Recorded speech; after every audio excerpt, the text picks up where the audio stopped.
Welcome, everyone, to episode 7 of the What Sales and Marketing Got to Do with It podcast. My name is Gemma Adair, founder and principal marketing consultant at Riata Consultancy. This podcast aims to delve deep into the minds of sales and marketing industry leaders, uncovering what keeps them up at night, what drives their passion, and how they execute successful strategies in both their personal and professional lives.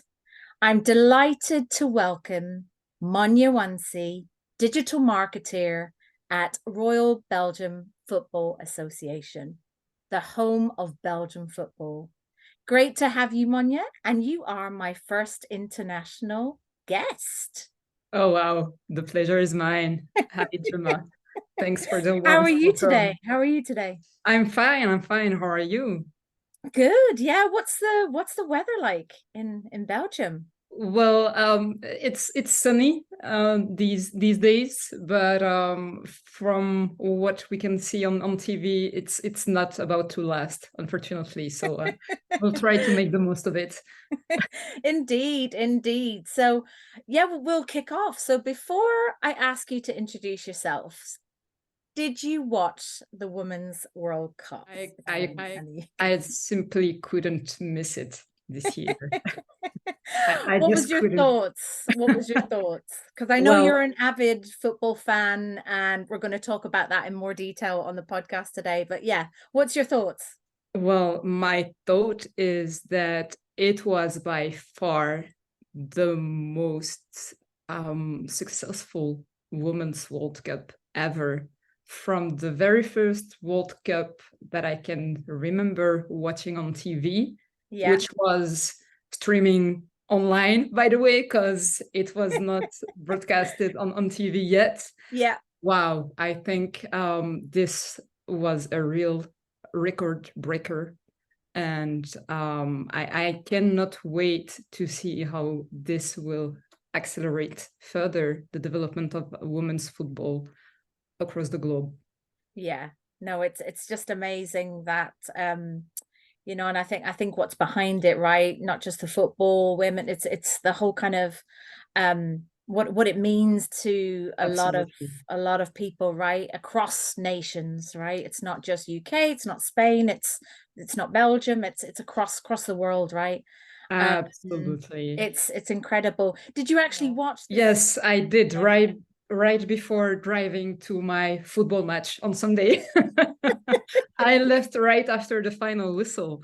It was a great game. I really enjoyed watching that game. I mean, we could witness that these were two great teams playing against each other.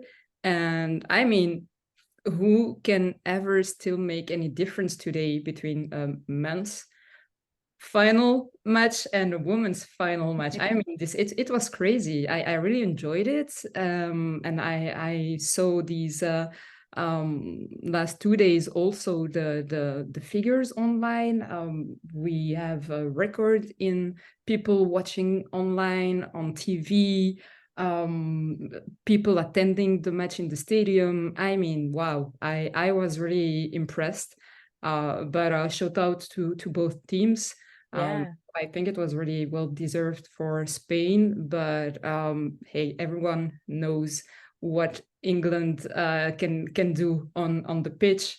I mean, you guys have a really huge reputation, and you guys have a big team within women's football. So you can really be proud of everything you've been achieved. And England women's football team have also great influencers. That's also something that is worth sharing. So no, I mean, I'm glad I was able to witness that. Absolutely. Oh, that's awesome. That's awesome. And you can hear like your face just kind of lights up when you talk about it, right? And that's why, you know, you've just got such a love for football as well. And it just kind of ties in with that. Yeah. But yeah, let's kick off. So please introduce yourself and what you do. Yes. So, hey, as you said, my name is Mounia Wanzi. I am born and raised in Belgium, and I'm a digital marketeer at the Royal Belgian Football Association. It's been 2 years now, a little bit more than 2 years that I joined the RBFA, and I've always been working within marketing for more than 10 years right now. And my job really consists in getting the different business stakeholders aligned with the multiple goals we want to achieve, and make sure that it fits, also closely working with our external stakeholders. I have to say that our mobile app is actually my baby, if I can say so. But I'm also involved on other digital projects, of course. And then beside that, outside office hours, if you don't find me at the office, you will definitely find me on the football pitch 3 days a week, since I'm also training a team of girls Amazing. under 17. Yes, I've been training girls now for 5 years. Yes. Wow. Yeah. Wow. Wow. Wow. Wow. 5 years, yes. And I'm still learning as well. I'm eager to learn and to still develop myself as a football coach. I passed the first two UEFA licenses, so Wow. I still want to go further and That's develop my. incredible. That's incredible. And So we'll, that's it for me in a nutshell, let's yeah, say. no, no. Well, that's a lot in a nutshell. Yes. And we'll kind of explore that in a bit more for sure. You talked about that you've been in marketing now for 10 years. Yeah. Where did your journey begin in your marketing career? That's my first question. And have you always wanted to go into marketing? Because I know football's a big influence for you. So Yes. um I mean, yeah, tell us a bit more about that. Well, actually, I've always wanted to indeed be active within marketing without even knowing it myself. Let Right. me explain. Before starting my marketing studies, I was, I think, 16. And it was that time at school, that time of the year where they ask you to kind of have that 2 days internship with a professional Nice. field, Yeah, and I'll try to find some professional inspirations, that kind nice. of thing. And like everybody in my class, they did find somebody or something to do, and I did not. I simply did not, because I wanted to follow a marketing professional for 2 days. And I was like, okay, I want to know more about Oh, nice. marketing.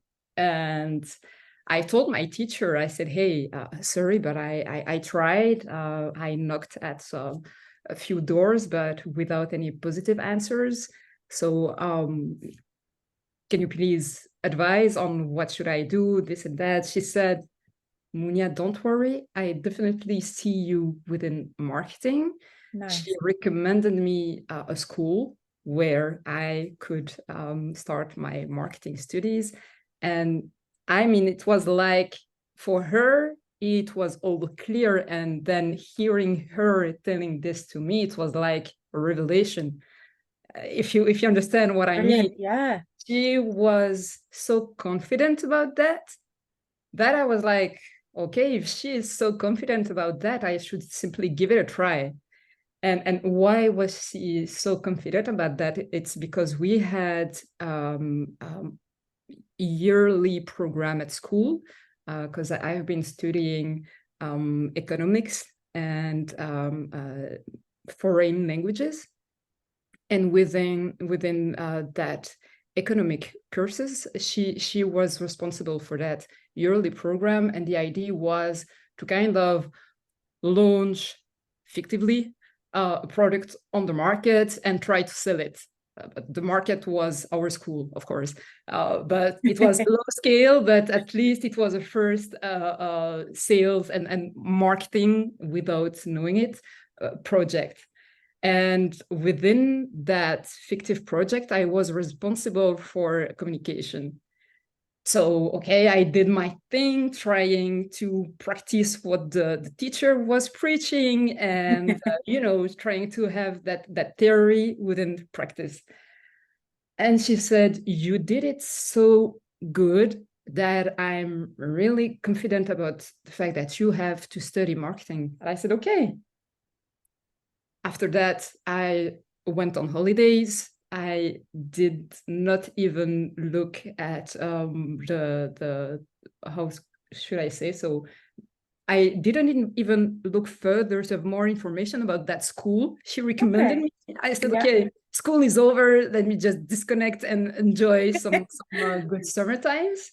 And when I get back, I said, okay, let me go to that school and register myself. And I said, okay, that's when I had for the first time that detailed overview on the program and what I could actually expect. It was a 3-year program. I said, okay, I'm in. Brilliant. And then during that 3rd year, half of the year, so for 6 months, we were asked to do some internships. So I did a first internship abroad. I've been in the United States, Florida, for a month, lovely. where I was helping a small, let's say, a startup, and trying to expand their sort of a data lake, because the CEO had a lot of visit cards and stuff. Yeah. And he just simply couldn't really know who he was dealing with and who were his most relevant stakeholders and contacts and this and that. So I said, okay, let me help you with that database. I also helped him set up a few events. That was a really great and unforgettable experience. And then when I get back, I had my second internship that I ran here in one of the famous bank of the country. And it was within the marketing department. And there I worked on the development and the launch of, back then, one of the first mobile app of a bank actor. Amazing. It was a really it was a great experience, unforgettable. I learned a lot out of that. And during my internship, I was involved in the daily job there and daily project management of that launch. And also I also met that company who was responsible for developing technically the app. Okay. And one of my tasks was to work on a few screens. Yeah. So when they launched it, I was really excited because I said, hey, that's what I wrote. That was me. Yeah, exactly. And then a few months later, I was looking for a job. I applied, and that small agency who developed the mobile app, they said, okay, you're more than welcome. You can work with us and become our new colleague. So I started as a junior project manager, but I quickly focused myself on developing websites and mobile apps. So that's how it began more than 10 years ago. To be wow, guys, it was 12 years ago. That's incredible. And I think it seems to me that when you look back or when you talk about it, you were given, maybe you could see opportunities. I think the one thing that comes across to me is that you were adamant that you wanted to do something marketing, whatever that looked like, you just wanted to get into that field, and Yes. you were destined, I think, from the offset to kind of open those doors, or to kind of foresee any opportunity that came your way, and to kind of jump at it, really. And Yes, back then I was really driven by curiosity, yes, because marketing was yes. a word that was resonating in me, Mm, inside me. And I was really curious and eager to learn more about what brilliant. it actually was. And then when I started these classes, I was convinced. I said, okay, yeah, that's what I want to do, especially when I did these 2 internships. Mm, I I had the conviction, I had the answer that oh, that brilliant. that was it. And then my first professional experiences were also an additional reason for me to keep on within marketing. That's And incredible. here I am And today. here you are And here I today. Wow. am. And along the way, we met each other. Yes, we did. And we even played on the football pitch. Exactly. So you see, football How good I wasn't. was, that's a different matter. But yeah, Yeah, but you see, little the did I know, football is somehow always linked to little the did I journey. know, Yeah, yeah, we played against Belgium, and you had the background that you did, and I think it was great because we connected at Rico Europe, to be exact. So yeah, and so many years later, and here we are today, yeah. for sure. And it's just amazing to learn more about you. um Given your experience for the 10 or 12 years, have you faced challenges along the way, and what were they? Well, I think the biggest challenges that I faced along the way were mainly technology challenges, since I quickly converted into digital marketing. Mm, Almost all the projects I've been working on were always technology related, and based, yeah. we know too well that marketing is closely linked and even depends a lot of the world we are all in, Mm, technology world. So yeah, and this had a big influence also on customer behavior, no matter if these yeah. are B2B customers or B2C customers. So yeah, because most of the projects were to bring something totally new to the market, but with the good technology behind it. And yeah, it was always having that deadline extended or postponed to another deadline, or yeah, having these constraints or Yeah. limitation on the right technology or features you could include Mm, then, and also having it properly maintained, because yeah. it's a thing to launch something, but it's another to really maintain it as it should, and especially above all, having it future proof. Mm.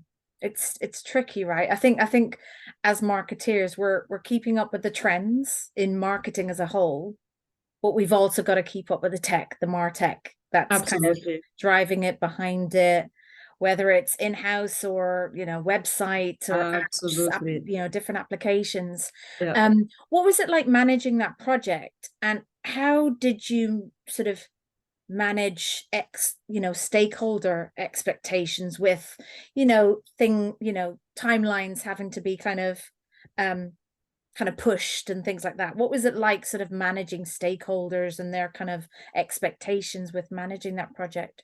Well, I think that we, no matter what, we always have to find a good balance, right? No project is ever perfect. There's always something that you couldn't expect, or something really happening last minute that you didn't really see coming.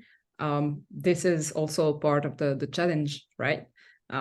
So yeah, it's mainly a matter of finding the right balance and the good compromise, setting the right priors, and out of the project, out of the new value proposition you will bring to the market, seeing or defining what are the must-haves and what are actually the nice to have that can wait a little longer before the big rollout.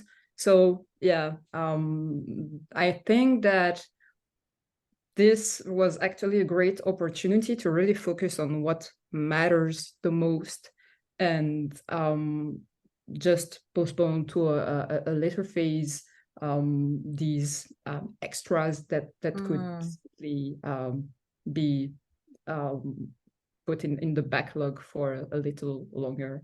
Yeah, I think it's just a case of like you said, it's not about the exact product, it's just about getting like a proof of concept, or a POV, as people like to call it as well, just as long as people can see it and feel it, and kind of you know, stage one of what it's, you know, at least something's in motion.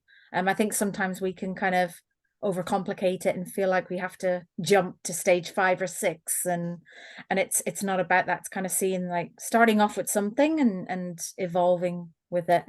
Yeah, especially taking into account that it's never a one shot that we are doing. Yeah. There is always something behind that has to be ready. And especially in digital marketing, you cannot afford yourself to launch something big and consider, okay, it was a one shot, let's move to the next project. No, you cannot do that. So yeah, prioritizing, focusing on the first needs, and putting that into line with your own goals and objective, and considering that this will still fulfill your strategy as it should, then right next, the rest can still happen in a later. Definitely.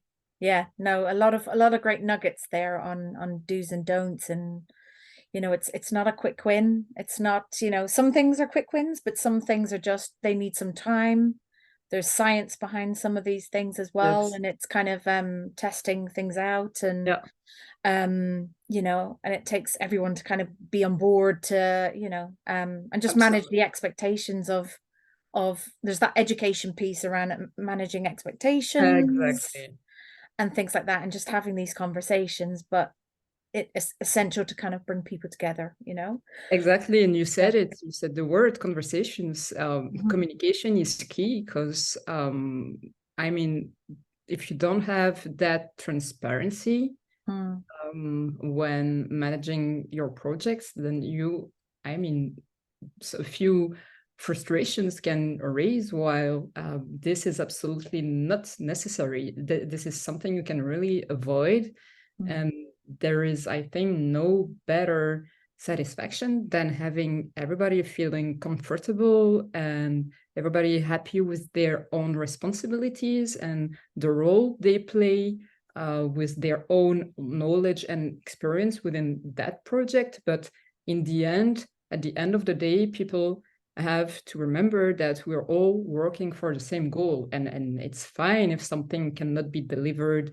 with all the features or at the expected deadline. But as long as this is shared in the right way, all the respect that it needs, and to all the concerned people, of course. Definitely. So what does a day in the life of Mounia currently look like? A day in Mounia's life depends on going to the office or working from home. Like today, I'm working from home because later this afternoon I have to go and give my football training session. But I usually start my day between 8:30 and quarter to 9.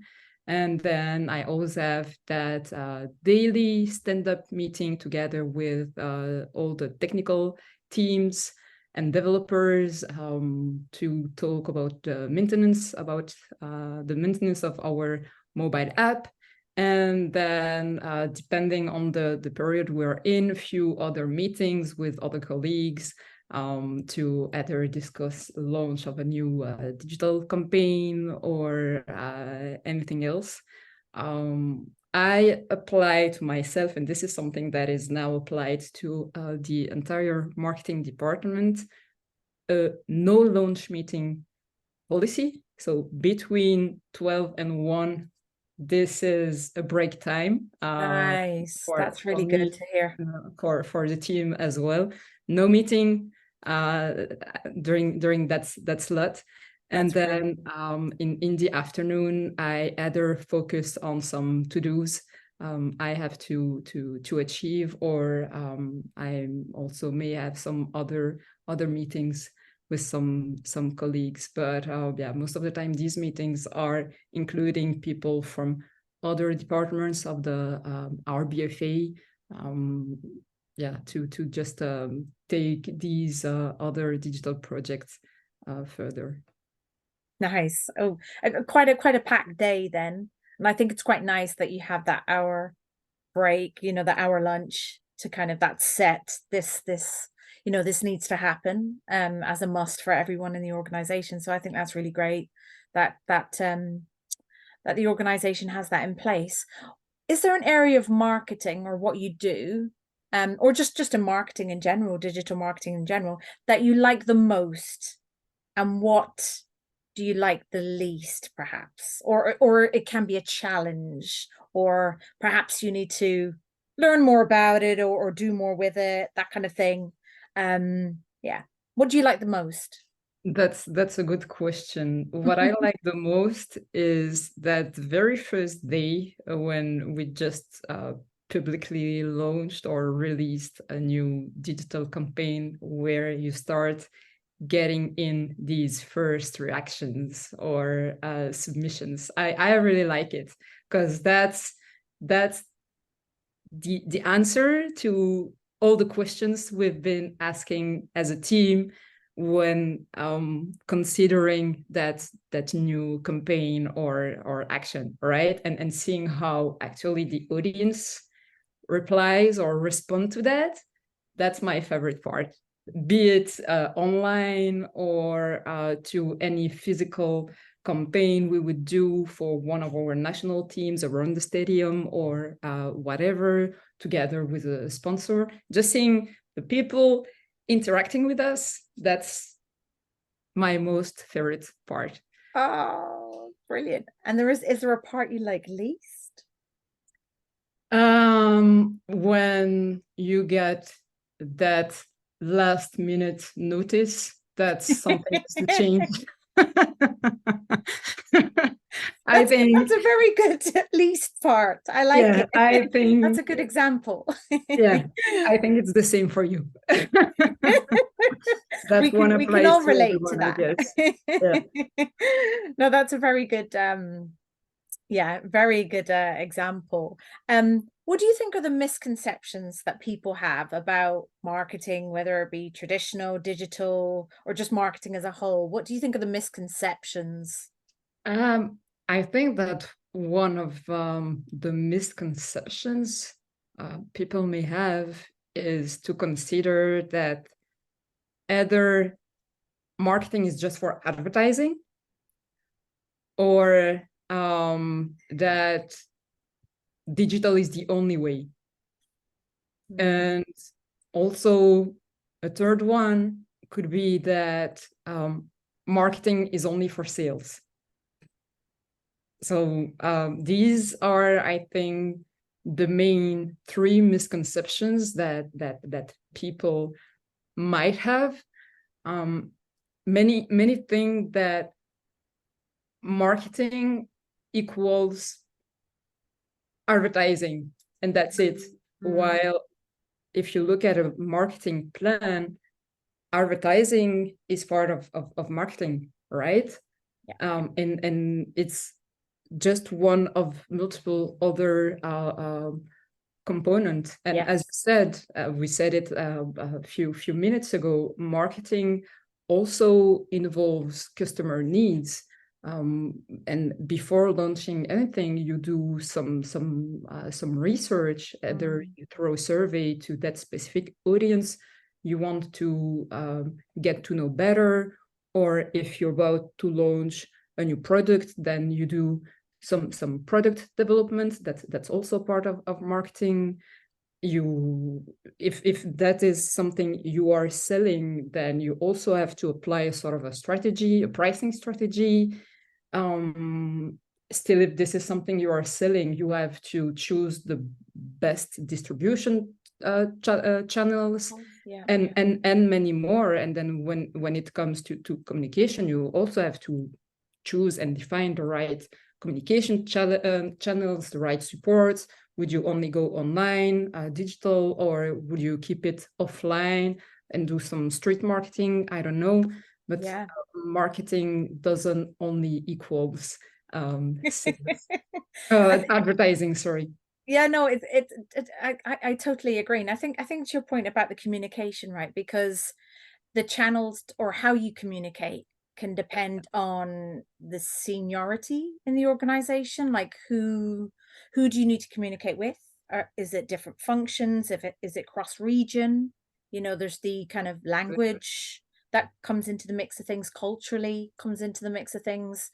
I mean, internally is just one look, but then externally, how do you communicate? And that's not just with customers, it's partners, it's the extended ecosystem that you have to communicate to in order to get that product or offering out there, or to increase awareness about it. So there's a lot of different, to what you quite rightly said, a lot of different moving parts for sure. You mentioned sales earlier. I'm a firm believer myself of sort of sales and marketing alignment, getting everybody on the same page. What's your thoughts? I strongly think that marketing contributes to sales. And I think that this is a point of view that you share as well. It is also linked to, I mean, it goes beyond revenue generation, right? Because when you think about marketing, when you think about applying a marketing strategy, then you're also talking about building a value, either a brand value or anything else. But you also think about creating or even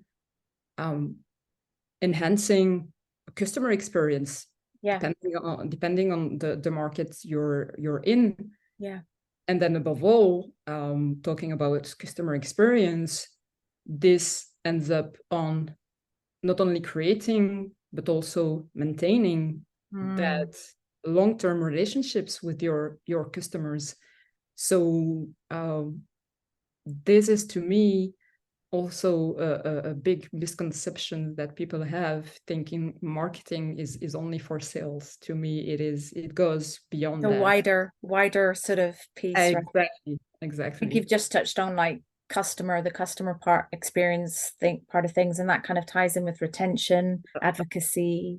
It goes right through to not only top of funnel, bottom of funnel, but also the customer journey has its own funnel. I think if you flip it on its if you flip it on it has its own sort of top funnel, should I say, because the journey just kicks off again, right, for customers. That's it. It's a different journey altogether. And those moving parts become different, and other factors play a part in that journey. So it's quite interesting. You mentioned that you've been to some events, you do some events, and so on. Have you come across a quirky piece of marketing swag, or, some people, quite like a power bank, a charger, an eco kind of charger. Some people like a t-shirt, some people like, has there been a sort of a marketing swag item that you've thought, this is really cool? Well, Or that you've offered yourself, or that you've had at your own event? well, the last event, let's say that we launched on a wider scale, since I've been working here at the RBFA. It was last year, that big summer event that is known worldwide, Tomorrowland. You know Tomorrowland? Oh, yes, yes, yes, yes. It was hosted here in Belgium, in Boom. We set that close partnership between RBFA, Tomorrowland, and our sponsor, our equipment sponsor, Adidas. Mhm.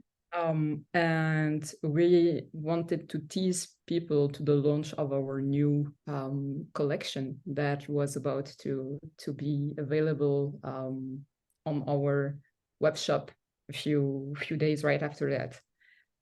And yeah, I think that there we created a sort of a hype, because that was the Love collection.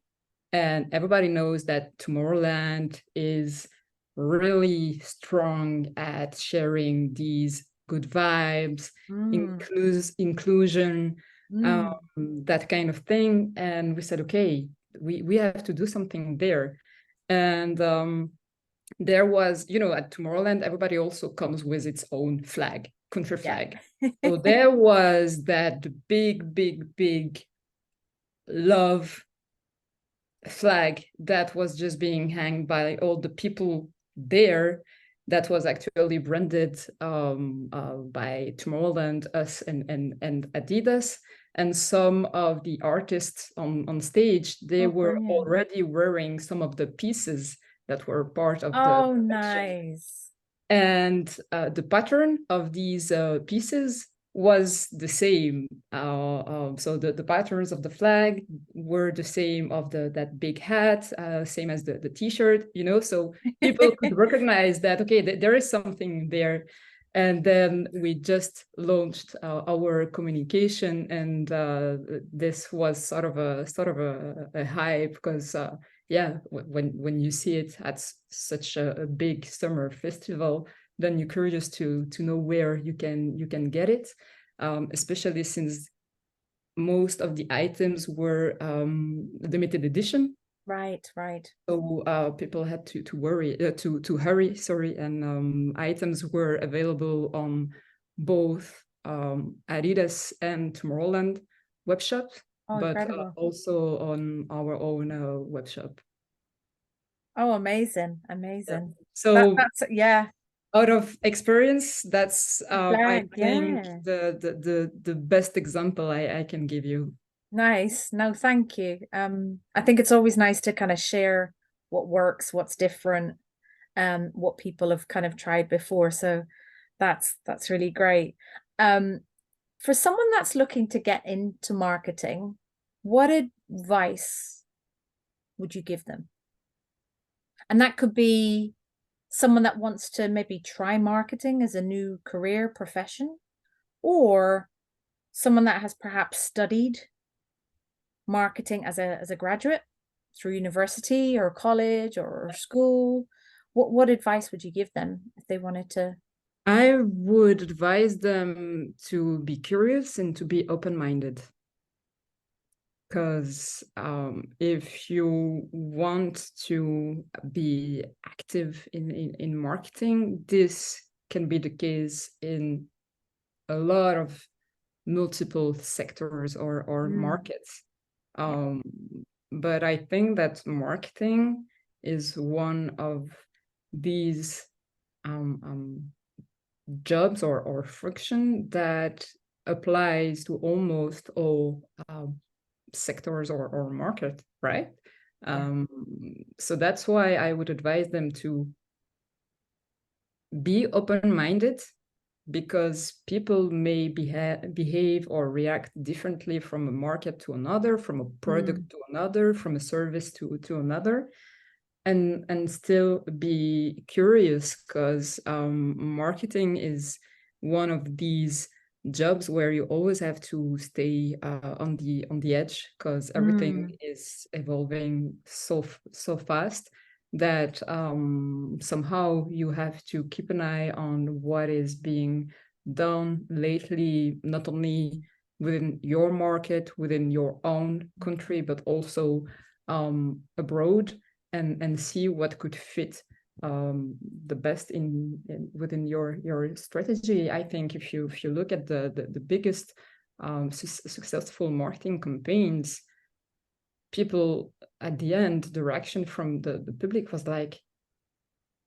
they dared to do that, because they were just still open-minded, and they just did it. So most of the time people tend to remain, kind of strict on what is more acceptable or acceptable to people, while now with the new generation of customer, because people are also getting old, you have to adjust, and so these are the two advice that piece of advice that I would share. I think there's a lot more sort of guerrilla marketing tactics kind of coming into play, where people are a lot more playful and absolutely, and a bit more adventurous with kind of creating impact, getting sort of reactions from their customers, community, that kind of thing. So it's definitely from how marketing was previously many moons ago to the current day. It's definitely changed for sure.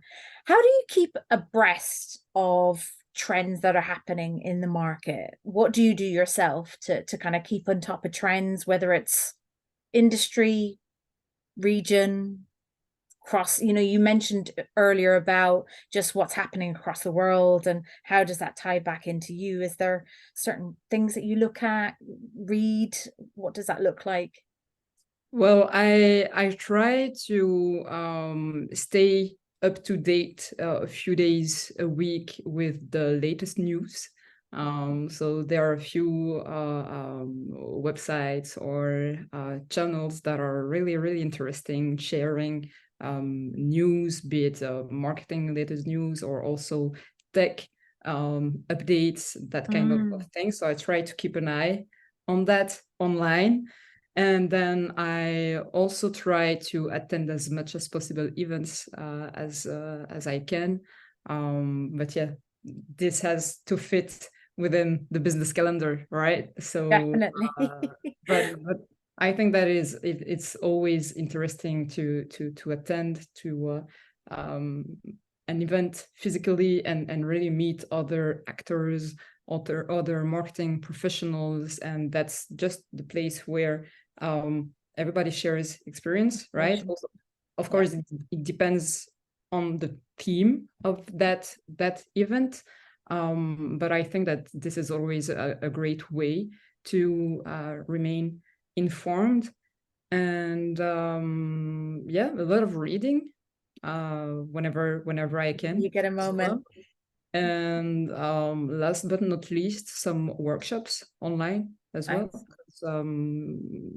You never stop learning, right? Yeah, 100%. And I think there's various different channels to which you can learn from, right? Whether it's events, online courses, LinkedIn, networking groups or mastermind groups, as some people like to call them, but also in a book, in a podcast, whatever that might look like. And I think everyone learns differently and absorbs information differently. So I think there's a lot of different types of ways you can learn out there. Absolutely. For sure. You talked about we talked about football. Football is quite a big part of your life, huge, right? Not only is it in your work, it's in your play. It's, internal, external, it's everywhere. Everywhere that you go, you're connected with football. Where did your love for football stem from? Well, I have to go back 30 years ago. That's all good. 30 years is good. I have to go back 30 years ago when I literally start walking.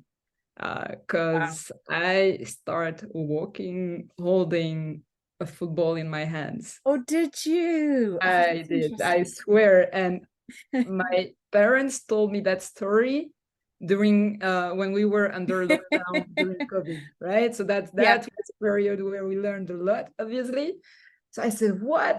Did I really learn to walk with a football in my hands?" And they said, "Yes, you did." So I guess that's when it all started for me. Wow. But then my father was a former football player, amateur. My Incredible. my brother used to play football in a club, and I was always with him. I mean, outside here in the neighborhood, with Mm. my brother, my sister, we used to play always with the other kids of the neighborhood, mainly boys, and I just simply loved it. I really fell in love with that football, Oh, like wow. literally. And that was something that I said I want to keep doing it. I want to just be good at it. And my father noticed it and he said, "Okay, I'll teach you." So he started teaching me here in the backyard. And then also whenever my brother wasn't there, I just didn't mind playing football alone. I would simply take my ball, go to the pitch, and just improve my kicks Your skill and and my yeah. skills, and that's it. And I did that until the point that all these kids in the neighborhood, they were knocking at the door, but they were not asking for my brother. They were asking for me. Oh, game changer. Yes. And even at Oh, school, primary school, I was the only girl playing with boys because I knew how to play football. And yeah, so that's basically how my love for football started. that is an amazing story. I don't think anyone can there's not many people that can have a story like that leading up to, if we look back on your football journey, when you were little and up to today, and you're living and breathing football every day, your passion, And your love. I'm really glad that I can do that because it's so important to me personally. It's so Mm, important to have that passion that you can also work within and just help develop that further yeah, in the country you were born and raised, knowing that this is high likely to also have an impact um, abroad and be inspiring to other, not only football clubs but also other federation, because people are more and more talking about women's football. So yeah. yeah, yeah. And then after that, I tried to play in a club, but it wasn't that easy with school. Okay. You go to college and stuff. Also, the training hours for girls were Yeah, not the yeah, same yeah. as for boys. We were always training and also playing later than them. It was not that easy to me because back then I did not have my driving license yet. So yeah, I somehow gave it up to playing within a football club. until I start working. Okay. And some friends told me, hey, there is that new football club that just opened not far from the neighborhood. They have a women's team. How about going there and playing together? I said, okay, let's give it a try. But then I immediately noticed that the structure was not stable enough. Mm. I won't go about the equipment because I think you can imagine that it wasn't really for women. But beside that, we were also lacking a sort of a discipline. It's not like we really had the right people training us and Mm. developing us. Yeah. So I was somehow frustrated by that, and I said, okay, no, let's just I won't spend time and effort in something that I mean is not really meeting my expectations, or that Yes. Yeah. not giving me the feeling that I'm actually doing better and I'm improving my skills, and that is giving me um, some more passion, or yeah, Passion. Yeah. nurturing that passion to play that match during the weekend. You know what I mean? Yeah. Yeah. Um, It's that so alignment, right? That alignment. exactly. So Yeah. I was a bit disappointed because I knew that I needed more somehow. I Mm. needed more. So I said, okay, no, I stop with that club until I moved to Brussels. Mhm. That was, let me think, I think it was 9 years ago. I moved to Brussels, and there was that World Cup on TV. Oh. Cup that was hosted, I think it was, if I'm not mistaken, it was hosted in Canada. And the United States were playing when I turned the TV on. And I said, oh my God, no, I cannot stop. I need to play. I need to play football. I mean, I just moved in to that new apartment. I did not have all of my furnitures yet, just a bed and a spot for my television. Thank God I had that internet connection, but the rest was really empty. And I was just happy because the Women's World Cup was on. And I was watching the match. I was like, I still need to play football in a club. And then I surfed on the internet, and I was looking for a few women's club in the area. And then there was one of that famous club in Brussels that I called and said, hey, yeah, you can come and do some tests with us. I did. It was a full week test. And they said, okay, yeah, you can sign with us. Unfortunately, they already had the team settled for the first team, but Yeah. they said you can join the other group, and we'll keep an eye on you, and maybe you can come and play higher with the first team. And that's what I did. I played there for 2 seasons. The last season I played with the first team, unforgettable. And then another club asked me to play for them, which I did also for 2 years. And then I stopped for personal reasons because I also moved back to Liège, and I said I don't really want to stop with football. So that's when that club asked me if I would mind becoming a football coach for little Wow. girls, because they Yeah. were missing somebody for these little girls and under 7. I said, okay, let's give it a try. And I said, oh my God, no, I know myself. I won't have any patience. Kids, you always have to entertain them and this and that. And I was like, oh my God, this will be a challenge, but let's give it a try. At least then afterwards, I could have said, okay, I tried, this is not for me, let's move to the next one. Incredible. But I just loved it. I I just loved it. Oh, wow.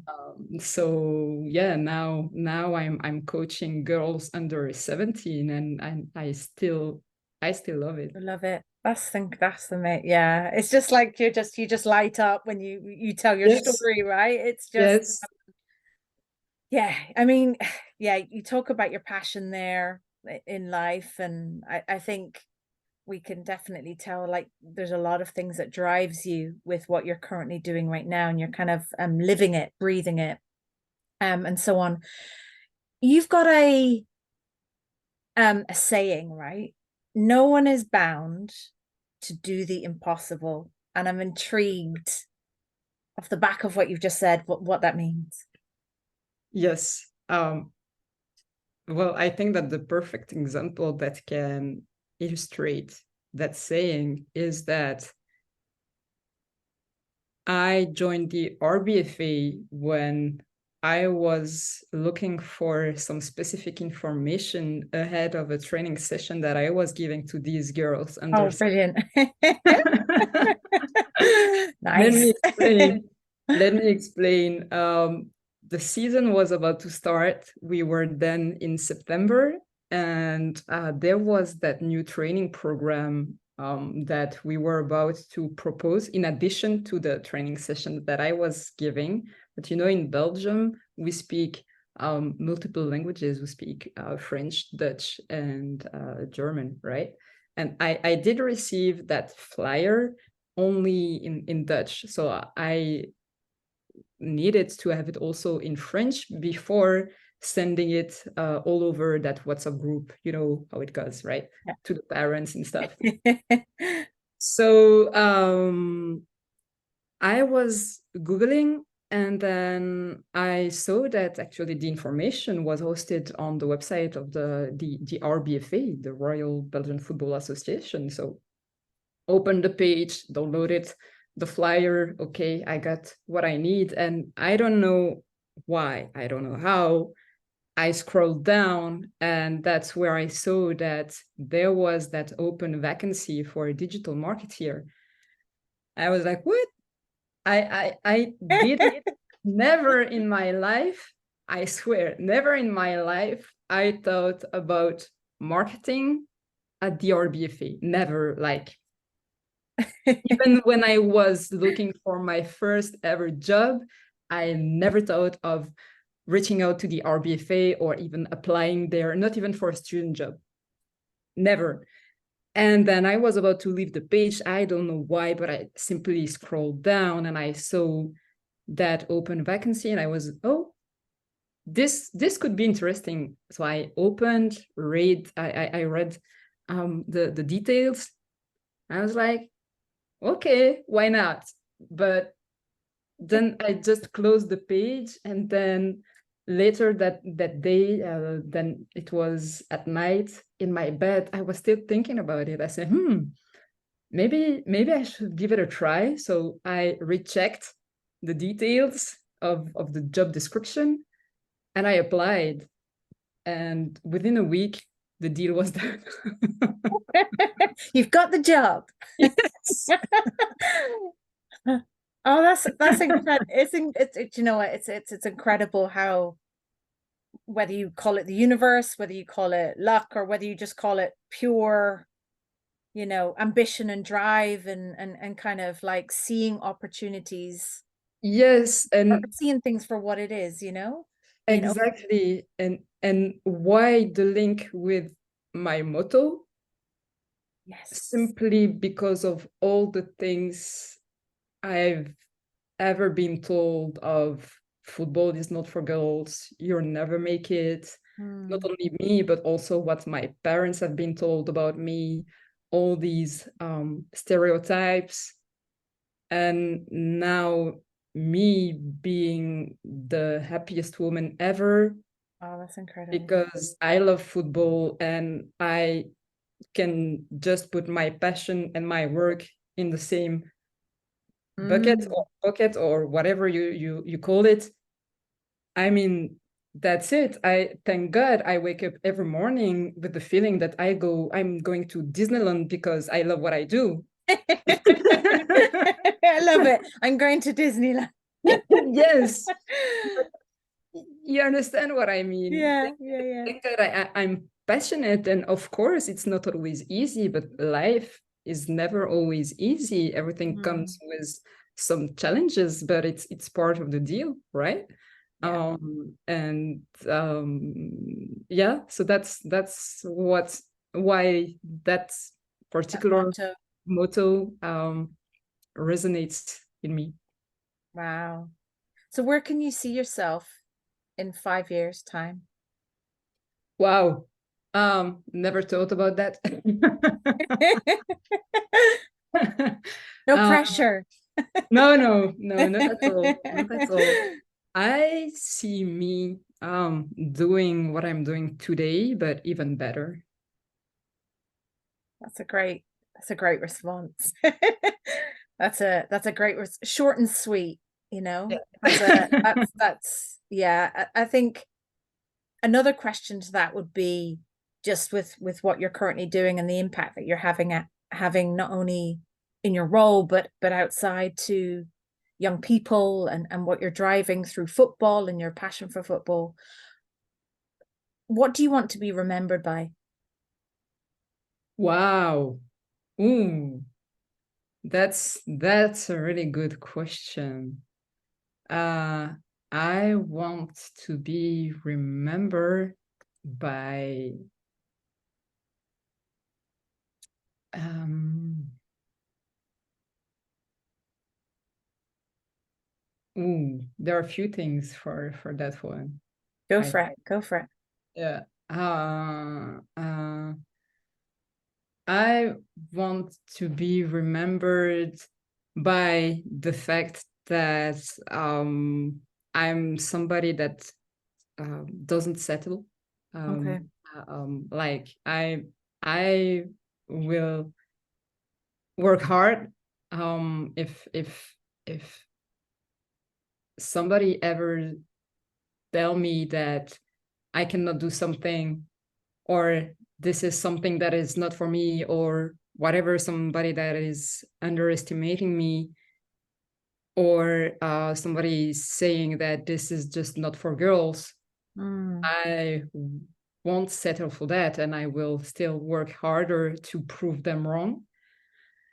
But beside that, I want to be remembered by the fact that I'm simply passionate, and also the fact that yeah,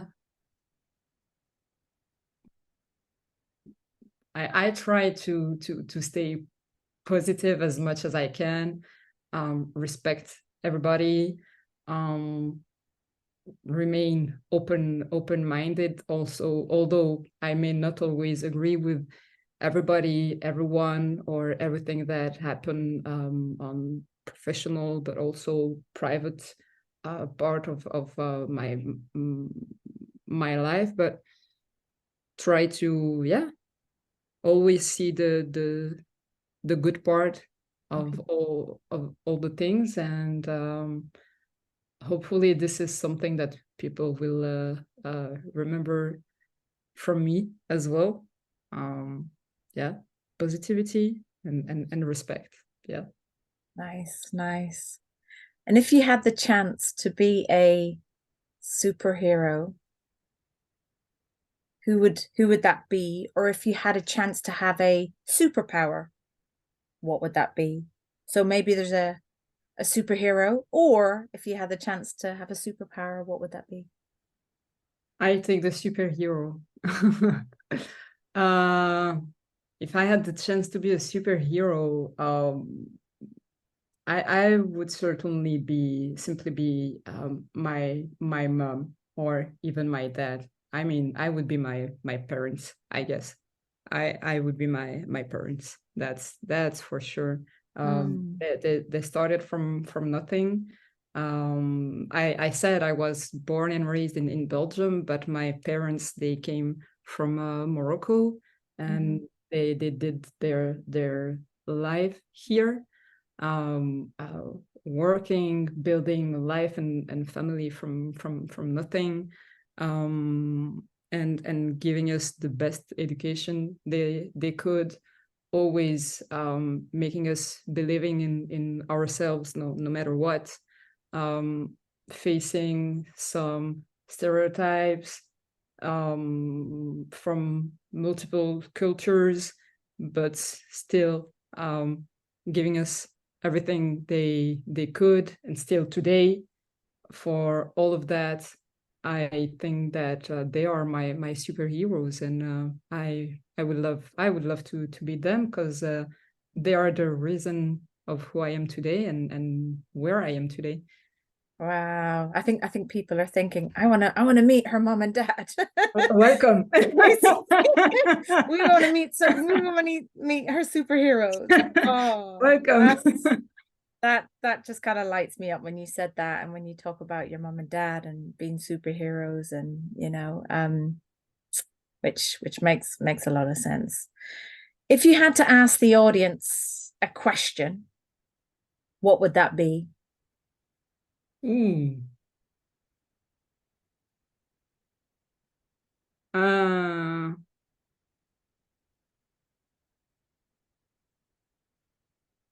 I would ask them if they are happy today. Okay. I would simply ask them if they are happy today. If I have to explain why, I would justify that by the fact that we tend to forget that too often. I think everybody is striving to work hard and achieve all these goals and this and that, sometimes doing some jobs they don't like, or forcing themselves to do something they really don't like, thinking every day about quitting, or I don't know, some other ideas. But don't you forget to be happy.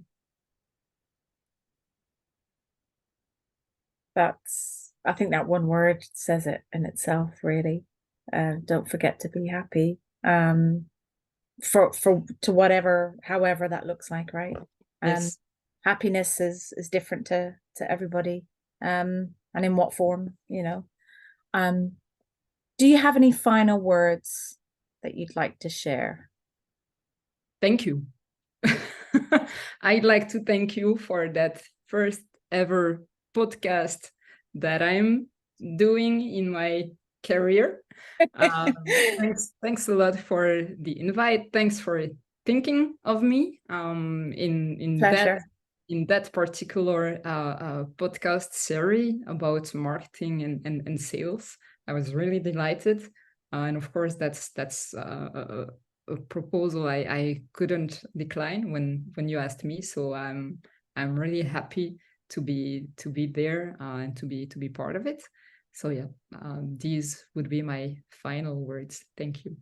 Oh, it's been an absolute pleasure, Mounia, and your story's just, I think the one way that I can just describe it is sort of breathtaking. I think just hearing your story from when you were younger to when you held that football, to just how your mom and dad were and how they were such an inspiration to you, and that whole kind of resilience and ambition and drive, and just kind of being open to opportunities, just to embrace every given moment that you have, and knowing that nothing is impossible, it's possible.